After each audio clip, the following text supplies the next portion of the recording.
నిమ్మకాయ కారం చేస్తున్నాను. 2 స్పూన్ల కారము, నిమ్మకాయలు పిండి పెట్టుకున్నా. నేను 3 నిమ్మకాయలు పిండి, నేను సరిపోయినంత ఉప్పు. ఇంట్లో కర్రీస్లు ఏం లేనప్పుడు కూరగాయలు ఇట్లా చేసుకొని తినొచ్చు.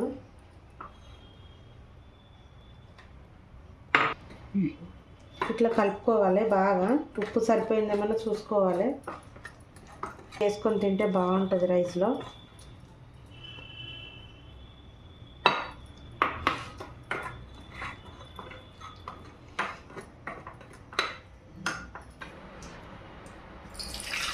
ఆవాలు, శనగపప్పు, కొంచెం జీలకర్ర, తాలింపు వేస్తున్న కారంలోకి కరివేపాకు,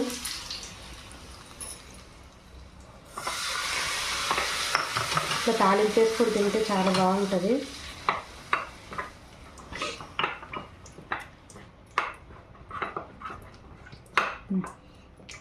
నిమ్మకాయ కారం రెడీ. వేడివేడి రైస్లో వేసుకొని తింటే చాలా బాగుంటుంది. నిమ్మకాయ కారం చాలా సింపుల్గా ఉంటుంది ఇది.